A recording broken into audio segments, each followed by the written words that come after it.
Right lads, Man And His Kebab here. Game collecting. When have I ever discussed that one before?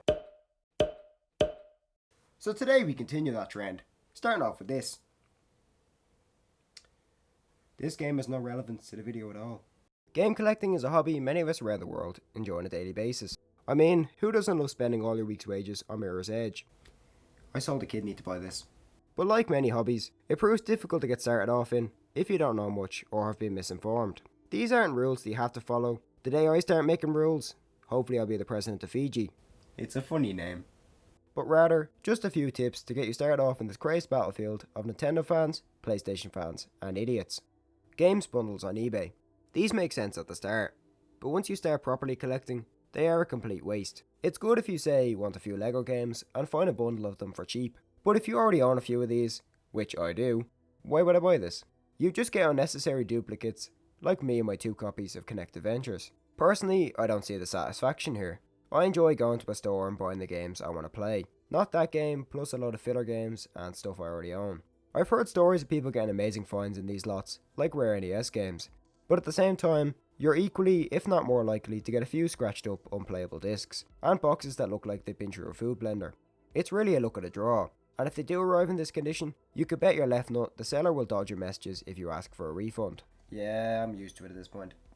Digital games, cause convenience makes no sense. In all seriousness though, digital games do make a lot more sense than physical games.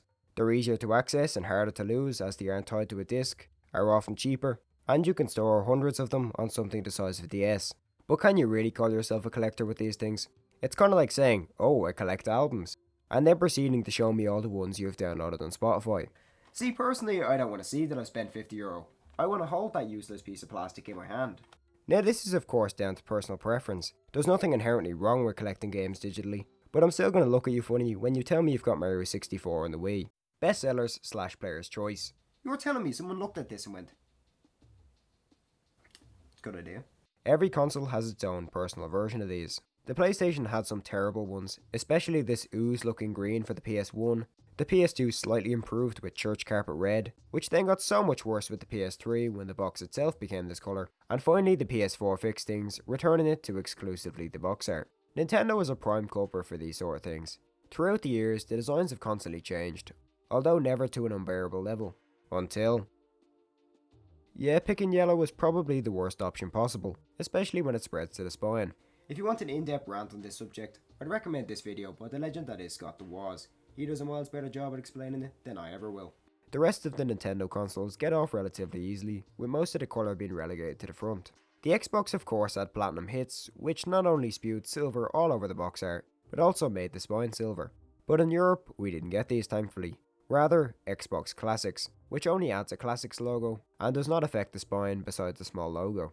Now the Xbox 360 may possibly be the worst one here. We have multiple different spines, logos, silver boxes, normal boxes, big logos, small logos, bestsellers. There is absolutely no uniformity whatsoever in these. And then the Xbox One goes back to being boring. Besides these bestsellers, we also have special games that fit into a similar category. These are usually special edition games like Mario Bros. Wii and Nintendo Labo that have a different coloured box to stand out. These aren't the worst things in the world, but can mess with your OCD every now and then. Stacking games wrong.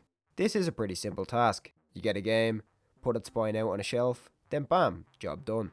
Now of course there's some people who stack them horizontally, which is okay. Although personally I'd start getting a bit annoyed at having to pull out an entire stack of games to get to one game. But then there's people who just do this.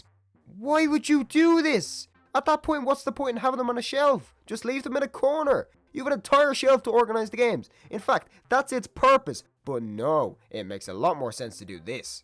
I'm really getting angry about how people shelve games. This decision honestly baffles me, but I try not to let it affect me that much. Collecting for consoles you don't own. You'd expect this to be common sense, but of course there's people such as myself who just don't listen. Now of course there is some exceptions. I don't own an N64, but I definitely would buy a boxed game just to have it on my shelf for display. If you're planning on buying a console in the future, sure, buy the games. But see, I bought Kinect Adventures, but I don't want to have to add Kinect Owner to my Tinder bio anytime soon. The problem usually happens when buying games bundles, or when getting games for Christmas or birthdays. Like when a family member hears you like gaming and hands you a copy of The Last of Us. Do I look like I have friends? And the most important rule, don't let people tell you how to game collect. What was the point? As I stated before, this was only meant as a sort of vague tips video, not a how to game collect video. In fact, there isn't really a one size fits all guide on how to collect. Everyone does it in different ways, and there's no bad way of collecting. Unless you collect DS games out of the box. In that case, get the away from me. All jokes aside, I do hope you found some value in what has appeared on your screen today, whether that be me speaking or slamming my head off a Wii game. So to finish off, I wrote a short poem. Roses are red. There's an island called Crete. Why does every copy of FIFA 11 smell like Wayne Rooney's feet?